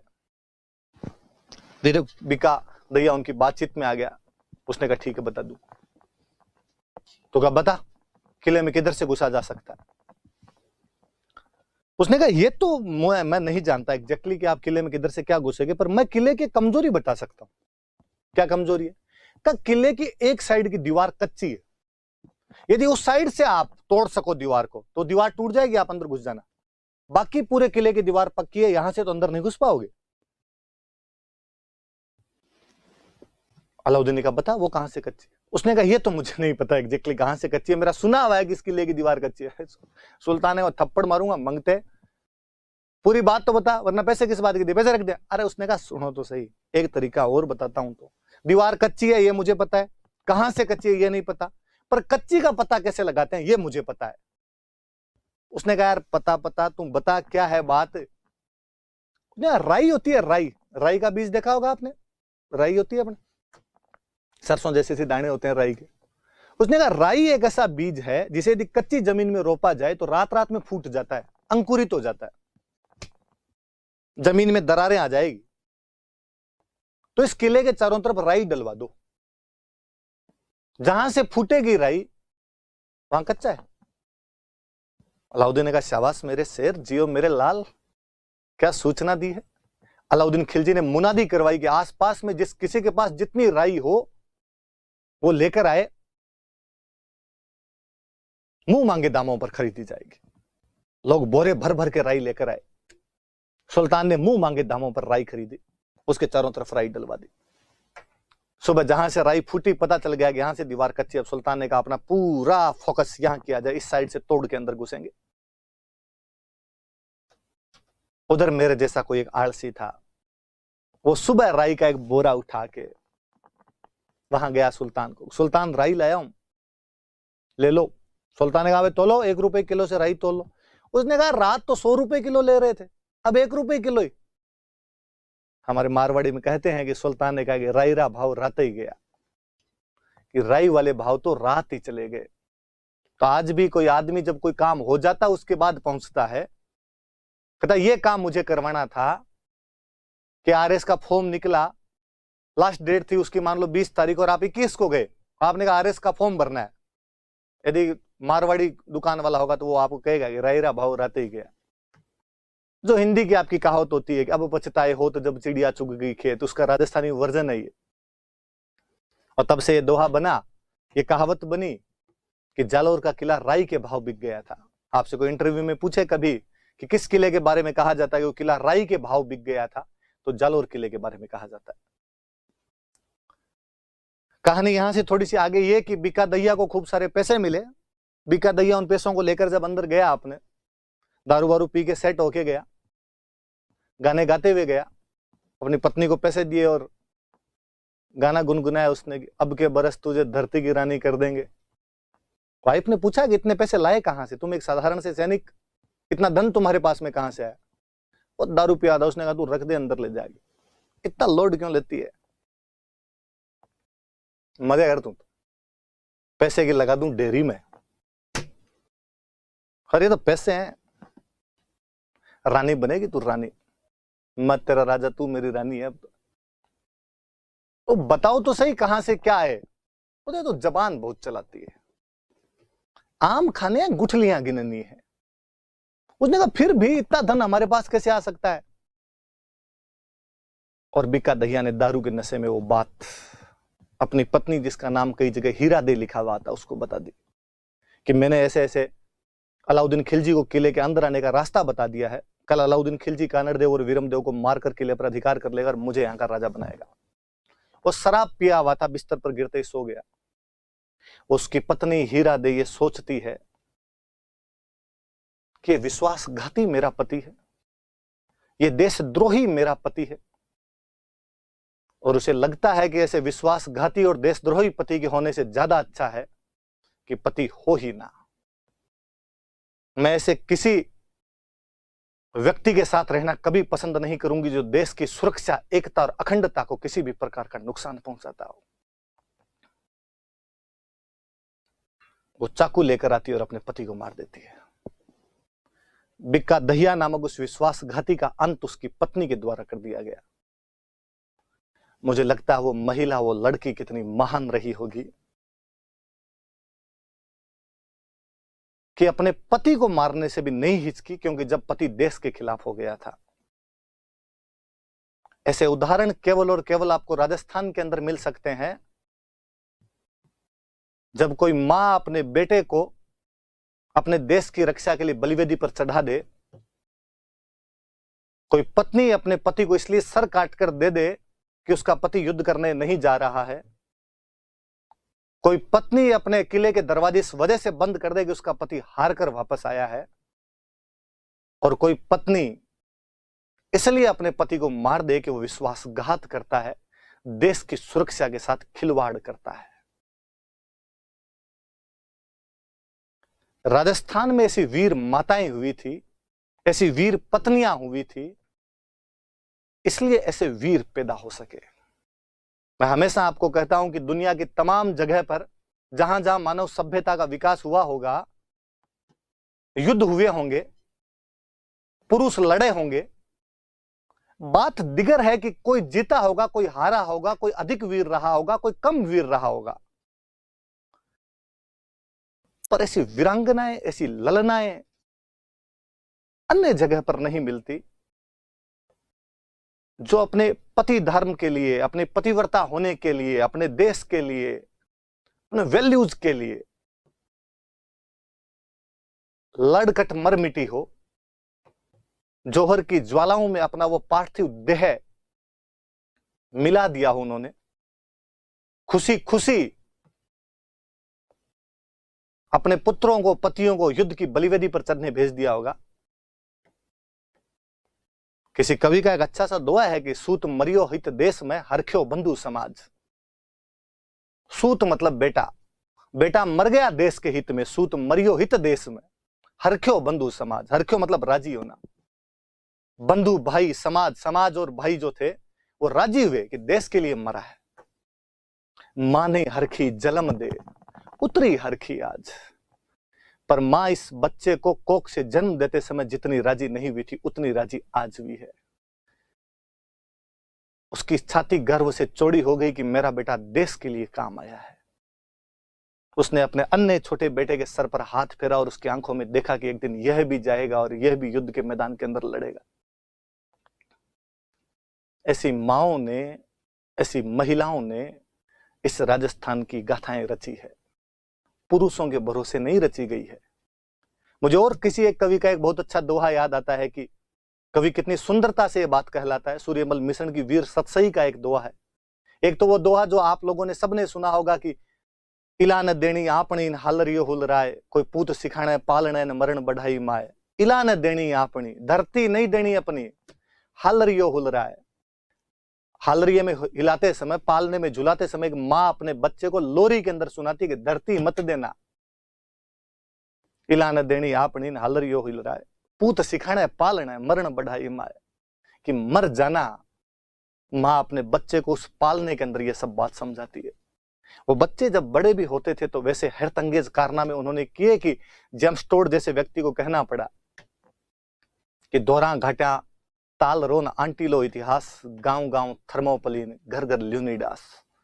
किन दोरों घाटों और तराइयों का एक अजीब इतिहास है जिसके गांव गांव में थर्मोपोली बनी हुई और घर घर में लियोनिडास जैसे योद्धा उत्पन्न हो गए हो। सूर्यमल मिशन का एक और अच्छा दोहा है जिसके अंदर दो सहेलियां आपस में बात कर रही है, दो महिलाएं आपस में बात कर रही है, जिनमें से एक का पति युद्ध करने के लिए गया हुआ है। वो पूछती है अपनी दूसरी सहेली, उस युद्ध करने के लिए गए हुए पति की पत्नी से पूछती है कि तुम्हारे पति के कोई समाचार मिले क्या, युद्ध करने के लिए गए थे, वापस आए क्या? वो कहती है कि नहीं, ऐसा कोई समाचार नहीं आया है। इतने में वो सहेली देखती है कि दूर आसमान के अंदर आग की लपटें दिखाई दे रही है। आसमान लाल लाल दिखाई दे रहा है, एकदम जैसे आग लग गई हो कहां पर। सूर्यमल मिशन उस महिला के मुंह से कहलाते हैं कि वो कहती है, हेली देखो आज किम, हेली मतलब सहेली, हेली देखो आज किम अंबर दिशे आग। कह सहेली देख आज उस अंबर में आग कैसे दिखाई दे रही है। हेली देखो आज किम अंबर दिशे आग, सुरगा पीऊ सिधावता जलद झकोली खाग। दूसरी लाइन वो आंसर दे रही है जिसका पति युद्ध में भाग लेने के लिए गया हुआ है। पहले वाली उससे पूछती है कि सहेली आज आसमान में आग क्यों दिखाई दे रही है, और जिसका पति युद्ध में भाग लेने के लिए गया वो कहती है सुरगा पीऊ सिधावता जलद झकोली खाग। मुझे लगता है मेरे पति युद्ध में लड़ते हुए वीर गति को प्राप्त हुए हैं, स्वर्ग जा रहे हैं। सुरगा पीऊ सिधावता, मेरे पति पीऊ स्वर्ग सिधार रहे हैं। जलद झकोली खाग, जलद मतलब बादल, खाग मतलब तलवार, और शायद स्वर्ग जाते समय बादलों में उन्होंने अपनी तलवार धोई होगी और उस तलवार के लगा हुआ दुश्मनों का वो लहू लाल रंग का वो रक्त आसमान की इस लालिमा को अग्नि जैसा वर्ण दे रहा होगा, अग्नि जैसा रूप दे रहा होगा।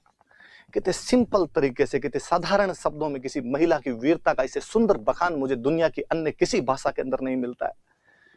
दुनिया की तमाम भाषाएं, वो भले ही हमारे भारत की कोई भाषाएं रही हो या विश्व की अन्य कोई भाषाएं रही हो, महिला को केवल और केवल एक आभूषण मानती है, महिलाओं को केवल और केवल सौंदर्य की वस्तु मानती है, उन्हें पुरुषों को आकर्षण करने वाला एक केंद्र मानती है। यह केवल राजस्थानी का साहित्य है जो महिलाओं को इतनी इज्जत, इतना सम्मान बख्शता है कि उन्हें पुरुषों के समकक्ष नहीं, उसे ऊपर ले जाकर खड़ा कर देता है। यह उन महिलाओं की बदौलत जो कभी पन्नाधाय के रूप में, कभी कर्मावती, फूल कंवर, पद्मिनियों के नेतृत्व में, कभी कोई अमृता देवी बिश्नोई के नेतृत्व में, कभी कोई हीरा दे भान कंवर जैसी महिलाओं के नेतृत्व में बार बार अपने उद्गार छोड़ के चला जाता है। और जब उन महिलाओं का वो बलिदान, उन महिलाओं की वो बातें सुनते पढ़ते हैं, तब लगता है कि अरे so called feminist, so called intellectual लोग जो दिल्ली के किसी ऐसी के कमरे के अंदर बैठकर कह देते हैं कि 1303 में जो पद्मिनी का जौहर हुआ था वो झूठा है, वो केवल कल्पना है, वरना कोई भी महिला जौहर की ज्वाला के अंदर नहीं जा सकती, अग्नि के अंदर अपने को नहीं झोंक सकती है। राजस्थान के कवियों की कल्पना मात्र है। तब उन्हें बताना पड़े कि चूंकि तुम लोगों ने वो व्यवस्था ही नहीं देखी है, इसलिए तुम्हें लगता है कि ऐसा नहीं हो सकता है। तुम वो महिलाएं हो जो जिम के अंदर 2.5 किलो के बाट को उठाने के बाद में अपने कमर में लचक का अखबार के अंदर वर्णन करती हो। फास्ट फूड ज्यादा खा लिया जाए तो तुम्हारा पेट खराब हो जाता है। तब तुम इस बात को कैसे समझ पाओगी कि हमारे पश्चिमी राजस्थान की महिलाएं आज भी हाथों से मसाले कूटती है। मसाले कूटने वाला जो मुसड़ होता है वही 5 किलो का होता है, और केवल एक हाथ से वो मसाले कूट लेती है, दूसरा हाथ तो उसे पड़ोसन से चुगलियां करने के लिए चाहिए होता है। तुम जो इस ठंड के अंदर अपने वातानुकूलित कमरे के में या गर्मी में अपने उस एसी वाले रूम के अंदर बैठ के जो केवल ट्वीट और फेसबुक के माध्यम से अपने जो विश्ववन करते रहते हो, वो इस बात को भी कभी नहीं समझ पाओगे कि हमारे जनवरी के महीने में जब तापमान -4 डिग्री चला जाता है, तब हमारे गंगानगर का किसान मात्र एक पतली सी स्वेटर के अंदर इंदिरा गांधी नहर के उस पानी के अंदर घुटनों तक अपने पाजामे को ऊपर करके उतर जाता है और पूरी रात एक बीड़ी के बंडल के सहारे गुजार देता है। तुम हमारी उस जिजीविषा उत्कंठा को समझ नहीं पाओगे कि कभी राजस्थान देखने आओ तो सम के दौरों से आगे भी राजस्थान है, जिसमें तुम अपनी गाड़ी से उतरते भी नहीं हो। इस राजस्थान में कभी हमारे पूर्वजों ने, हमारे बड़कों ने उस धरती के लिए जिसमें कुछ भी नहीं हुआ करता था, खून को पानी से सस्ता करके रख दिया था। तब स्वरा भास्कर जैसी इंटेलेक्चुअल महिलाओं की बुद्धि पर बहुत ही तरस आता है, जब वो कहती है कि यदि मैं पद्मिनी की जगह होती तो मरने के बजाय अलाउद्दीन खिलजी के हरम में जाना पसंद करती। दो चीज होती है, एक होता है जीवन और एक होता है गरिमा युक्त जीवन, लाइफ विद ऑनर। जीवन यह है कि पद्मिनी जौहर ना करती और अलाउद्दीन खिलजी के साथ में चली जाती और सेक्स स्लेव बन के उसके हरम के अंदर अपनी पूरी जिंदगी काट देती। यह जीवन था, पर इसमें गरिमा नहीं थी। गरिमा यह है कि मेरे पति के अलावा दूसरा कोई भी मेरे इस पवित्र देह के हाथ नहीं लगा सकता, और यदि ऐसा होना असंभवी हो गया है तो मैं अपने इस पवित्र शरीर को पवित्र अग्नि की लपटों के अंदर समर्पित करके रख दूंगी। मुझे बहुत साल पहले का किस्सा याद आता है कि एक बार बॉम्बे के अंदर एक कोल गर्ल को कुछ लड़कों ने बिना पैसे दिए अपने साथ ले जाने का प्रयास किया, तो वह लड़की 5 मंजिल ऊपर से नीचे कूदकर सुसाइड कर लेती है। उन लड़कों के हाथ नहीं आती। मुझे लगा कि उस महिला के अंदर भी, जिसका काम यही करना था पैसे लेके, गरिमा थी। उसे अपने मन के मुताबिक कोई बात नहीं होना सही नहीं लगा, माकूल नहीं लगा, और उसने अपनी जान दे दी। तो वे महिलाएं जिनको पतिव्रता नारियों के रूप में भारत राजस्थान पूजता है, जिन्हें सती मानता है, कोई आनिया भानिया आके अंगुली उठाकर चला जाता है और हमारे पास कोई जवाब नहीं होते हैं, केवल इसलिए कि वामपंथी इतिहासकारों ने हमारे राजस्थान के इतिहास को मेन डिस्कोर्स के अंदर शामिल नहीं किया है, केवल इसलिए कि भारत के बाकी जगह के लोग किसी हीरा दे नाम की महिला के बारे में जानते नहीं है, जिसने अपने विश्वासघाती पति बीका दहिया को मारकर रख दिया था। मुझे और लगता है कई बार कि हमारा पानी खुद का कितना, हमारा खून कितना पानी हो गया होगा कि किसी समय में हमारे राजस्थान के अंदर वो पूर्वज रहे होंगे जो इतने महान महान काम करते थे। इवन ये केवल मैं राजा महाराजाओं की बात नहीं कर रहा, गांव गांव में आपको ऐसी कहानियां मिलेगी। मेरे दादाजी ने अक्सर कोई कहानियां सुनाते रहते हैं कि अपने यहां पर एक चौधरी था और वो भैंस के ऊपर से छलांग लगा जाया करता था। मैं जब भी उस व्यक्ति को कल्पनाओं में सोचता हूं तो लगता है कितना बेहतरीन एथलीट रहा होगा कि दौड़कर भैंस जैसे बड़े जानवर के ऊपर इतना ऊंचे से वो छलांग लगा जाया करता होगा। गांव में ऐसी खूब सारी कहानियां हैं कि एक महिला खेत में काम करने के लिए गई और वापस जब लौट रही थी तो रास्ते में उसके बच्चा हो गया, डिलीवरी हो गई और वो बच्चे को घर पर लेकर आ गई थी। एक पीढ़ी पहले तक ऐसी कहानियां मिल जाएगी कि महिला डिलीवरी के अंदर 5 किलो गोंद के लड्डू खा जाया करती थी। मुझे लगता है कितना समय कितना जल्दी बदला है कि हम में वो सारी चीजें समाप्त हो गई है। अब जब महिलाएं 5 किलो गोंद के लड्डू नहीं खा सकती और प्रेगनेंसी के अंदर इमली चाहिए तो बच्चे इमली जैसे ही पैदा होंगे, तब लगता है कि वो हीरा दे जैसी महिलाएं कहां चली गई।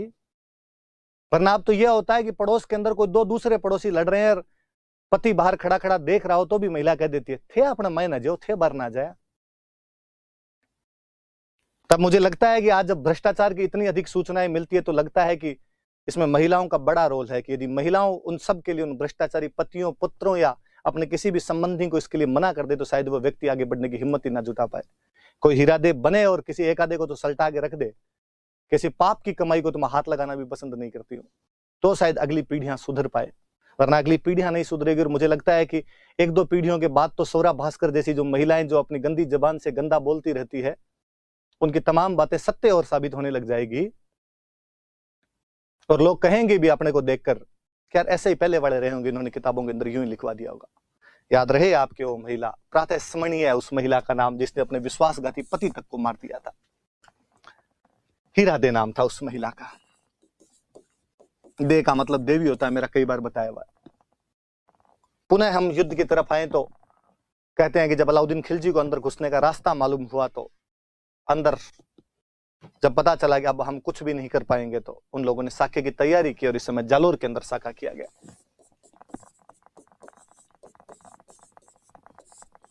1311 में जालोर में साका हुआ। महिलाओं को जोहर करवा दिया गया। जितने भी पुरुष थे वे केसरिए कपड़े पहनकर बाहर निकले और तुर्कों की उस सेना से बहादुरी के साथ लड़े। कहते हैं पहले कानरदेव सोनगरा लड़ते हुए मारे गए थे तो उनके बेटे वीरमदेव का युद्ध भूमि में ही रास्तिलक किया गया। वीरमदेव लड़ता उसके बाद और खंड खंड होकर गिर जाता है, सर कहीं, धड़ कहीं, पांव कहीं, हाथ कहीं। किले पर सुल्तान ने कब्जा किया और सुल्तान ने इसका नाम बदलकर जलालाबाद कर दिया। उसने सिवाना का नाम खेराबाद कर दिया था और इसका नाम बदलकर वो जलालाबाद कर देता है। उसी समय वो यहाँ किले के अंदर एक मस्जिद बनवाता है, खुद के नाम पर मस्जिद बनवाई, इसलिए उसको अलाई मस्जिद कहते हैं। जालोर में जो तोपखाना बना हुआ था उसके पास में वो मस्जिद थी, इसलिए उसको तोपखाना मस्जिद भी कहा जाता है। अलाई मस्जिद का दो या तोपखाना मस्जिद का दो उसको। आगे की कहानी और बड़ी जोरदार है कि फिरोजा ने कहा था कि वीरमदेव को जिंदा पकड़ कर लाना, और यदि जिंदा ना मिले तो कम से कम उसकी लाश तो लेकर आना। क्योंकि तुर्क सेना वीरमदेव को जिंदा नहीं पकड़ सकी, उसकी लाश ढूंढने लगी तो उस बहादुर व्यक्ति की लाश मिले कहां? कट कट कर मरा था उस युद्ध के अंदर। तो किसी को उसका सर मिला इतना से, उस सर को लेकर वो फिरोजा के पास गए और फिरोजा को जाकर उन्होंने कहा कि शहजादी, हमें उसका पूरा शरीर तो बरामद नहीं हो पाया लेकिन उसका सर मिला है हमें, हम सर लेकर आए।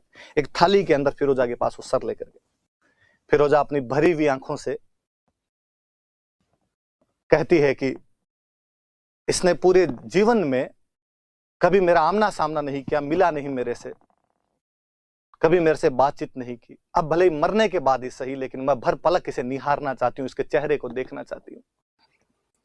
फिर किसी अपने राजस्थान के कवि की कल्पनाशीलता है, किसी कवि ने दोहा बनाया कि थाली के अंदर वीरमदेव का मुंडी रखी हुई थी, तैता सर रखा हुआ था। फिरोजा जैसे ही उसके चेहरे को देखने के लिए सामने आई, वो जो मुंडी थी वो घूम के इधर हो गई।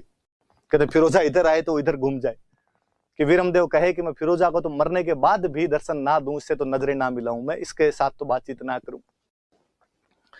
फिरोजा कहती है, उसका राजस्थानी के अंदर एक दुआ है, फिरोजा कहती है कि तज तुर्कानी चाल हिंदुवानी हुई हमें, कि मैं तुर्कों की चाल छोड़ के, तुर्कों की बातें छोड़ के हिंदू बनने के लिए तैयार हूं, हिंदुवानी हो गई। तुझे माना है कि हिंदू को माना है तो मैं भी हिंदुणी हूं। तज तुर्कानी चाल हिंदुवानी हुई हमें, मारा भो भोरा भरतार, हे मेरे हर जन्म के पति, मेरे 7 जन्मों के पति। जैसा कि तुम्हारा हिंदू धर्म कहता है कि एक बार एक को पति चुन लिया जाए तो 7 जन्मों तक उसका साथ निभाना पड़ता है, इसलिए मैं तुम्हारे साथ वो तमाम साथ निभाने के लिए तैयार हूं। तज तुर्कानी चाल हिंदवाणी हुई हमें, मारा भो भोरा भरतार, मेरे हर जन्म के पति, शीश ना ढूंढ सोनीगरा। हे सोनीगरा, अब मेरे से सिर मत घुमा, मैं तमाम चीजें, तमाम प्रक्रियाएं, तमाम जीवन मैं तुम्हारे साथ गुजारना चाहती हूँ। फाइनली वीरमदेव की उस मुंडी को लेकर, उस सर को लेकर फिरोजा यमुना नदी के अंदर छलांग लगा लेती है। फिरोजा खुद मर जाती है। मुझे लगता है वास्तव में जल जोहर फिरोजा ने किया था। एक तरफा प्रेम कहानी का दुखांत। और मुझे लगता है जिन कहानियों में दुखांत होता है, जो प्रेम कहानियां पूरी नहीं हो पाती, वही प्रेम कहानियां ज्यादा अच्छी होती है। बॉलीवुड फिल्मों की तरह जिनमें हैप्पीली एवर एंड होता है, उनमें इतना मजा आता भी नहीं। जो कसक रह जाती है उसकी बात ही कुछ अलग रहती है। यहाँ वीरमदेव फिरोजा की कहानी में हमें वो देखने को मिलता है कि वीरमदेव अपने असूलों पर, अपने धर्म पर अड़ा हुआ और फिरोजा अपने उस प्यार पर अडिग थी, उस पर अड़ी हुई थी। वीरमदेव की फोटो आप वाकई देखेंगे तो वाकई एक हैंडसम राजकुमार की किसी ने फोटो बनाई। ये कानरदेव सोनगरा की फोटो है। दो दोहे जो मैंने बोले, मैंने तो खूब सारे बोले यार, लेकिन ये दो काम के। जब वीरमदेव रिप्लाई करता है कि मामोला जे भाटियान कुड़ला जे चौहान जे प्रणुजू तुरकड़ीन उल्टो उगे भाण, या वो जब वो कहती है कि तज तुर्कानी चाल हिंदवाणी हुई है मैं, भोबोरा भरतार शीस ने ढूंढ सो निगरा, घुमा मत सिर को मेरे हर जन्म के पति। फिरोजा मैंने बताई दिया आपको कि अलाउद्दीन खिलजी की पुत्री थी जो वीरमदेव से एक तरफा मोहब्बत किया करती थी। अपने जालोर के किले के नीचे को फिरोजा का चबूतरा भी बताते हैं बना हुआ है, वो यहाँ आई थी तो उसकी याद में किसी ने बना दिया होगा। हालांकि लोकल लोग उसके बारे में इतना जानते नहीं है, और किसी को पूछा जाए कि किसका है तो कहते हैं शहजादी का है, बादशाह की बेटी थी, सुल्तान की बेटी थी, शहजादी होगी तो शहजादी का है। तो शहजादी कौन थी, क्या नाम था, तो फिरोजा तो किसी को आया नहीं, फोफड़ी फोफड़ी, बेचारी बहुत अच्छा सा नाम फिरोजा का हमने फोफड़ी बना के रख दिया। गुलविहिस्त मैंने बताया कि फिरोजा की फॉस्टर मदर थी, फिरोजा की दहाई माँ थी, पालने वाली माता थी। बहुत बाद में कन्नड़ देव के, बहुत बाद में राजस्थान के एक बहुत बेहतरीन राइटर वे पद्मनाभ, जिन्होंने अपनी 2 किताबें लिखी। एक पुस्तक का नाम है कन्नड़ देव प्रबंध,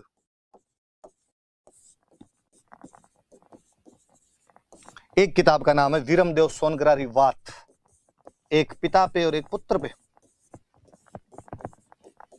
सोनग्रारी वात, वात का मतलब बात, बात का मतलब कहानी। अपने राजस्थानी के अंदर ये नहीं कहते थे कहानी सुनाओ, अपने कहते थे बात मांडो। कहानियां सुनाई नहीं जाती, मांडी जाती है, चित्रण किया जाता है उनका, कि जब कोई कहानी सुनाए तो आपकी आंखों के सामने वो चित्र गुजरे। यदि कहानी सुनाने वाला वैसा चित्र उपस्थित कर देता है तब तो उसकी सफलता, और यदि चित्र उपस्थित नहीं कर पाता तो कहानी मांड नहीं रहा है, बात मांड नहीं रहा है, केवल सुना रहा है आपको। और मैंने बताया था गुजरात का टच करता हुआ भूभाग बै को वह बोलता है, तो वीरमदेव सोनग्रारी वात। और कन्नड़ देव प्रबंध नाम की 2 पुस्तकें किसने लिखी, पद्मनाभ। ये भी ध्यान रखना, कईयों के दिमाग में उठेगा सर वही पद्मनाभ है क्या जो पृथ्वीराज चौहान के टाइम में था। तब सोचना कि इन दोनों के बीच में 200 साल का, लगभग 100 साल का टाइम पीरियड है, तो इतने में वो तो आदमी क्या रहा होगा, दूसरा आदमी है ये कोई। ये किताब तो इधर हमने मांड के बताई आपको, कन्नड़ देव प्रबंध जालोर के किले पर, और एक मैंने और बताई जिनकी पद्मनाभ की किताब, आप चाहो तो मैं यहाँ पर वापस लिख देता हूँ, वीरमदेव सोनग्रारी वात।